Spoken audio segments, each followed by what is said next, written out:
Nasi biryani ni saya buat style rebus tau. Bila style rebus, first kali saya masukkan garam. Korang kena setting garam ni, dia punya masin macam 2 kali ganda masin kalau korang makan nasi yang biasa. Kita masukkan daun pandan ni, lepas tu dalam ni ada daun pudina, daun ketumbar dengan daun sop. Yang ini ada hirisan halia, kismis dengan kacang gajus. Kismis dengan kacang gajus ni saya tak nak goreng sebab saya rasa macam lagi saya suka rebus.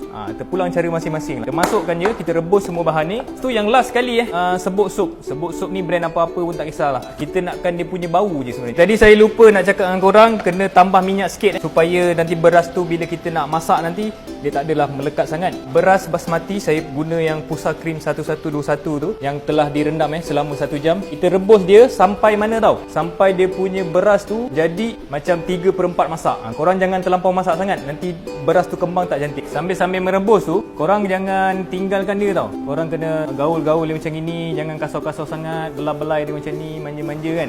Sebab apa?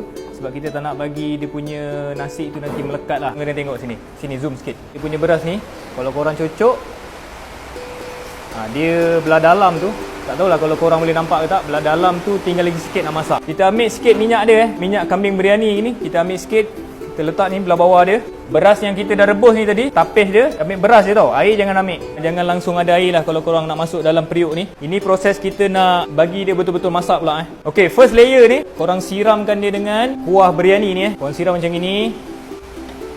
Layer kedua kita habiskan. Kita habiskan terus. Tutup dia dalam ni. Okay, lepas tu minyak sapi ni kita masukkan sikit. Susu cair ni agak-agak je. Okay. Pewarna kita buat dia macam ini. Last kali kita masukkan bawang goreng ni. Kalau korang guna bawang goreng yang original lagi sedap lah. Kalau guna yang dalam paket yang segera tu pun boleh juga, tak ada masalah. Tapi dia lagi sedap yang original ni, yang kita goreng sendiri. Kita tutup rapat-rapat, kita tindirkan dengan air yang dalam bekas berat-berat tu. Kita tindir dia, lepas tu kita buka api dia kecil je. Nanti kita tengok hasil dia. Dah hujan dah tu kat luar tu. Perut pun dah lapar, tekak pun dah haus. Baru pukul 4.30. Kita tunggu hasil dia kejap lagi. Mengamuk ke apa? Selepas 30 minit Bismillahirrahmanirrahim. Dekat sikit kamera. Dia berderai ke tak berderai? Tengok nasi dia. Berderai elok Alhamdulillah.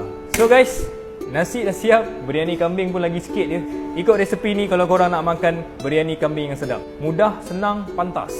Nak berangan? Mari. Cun mat.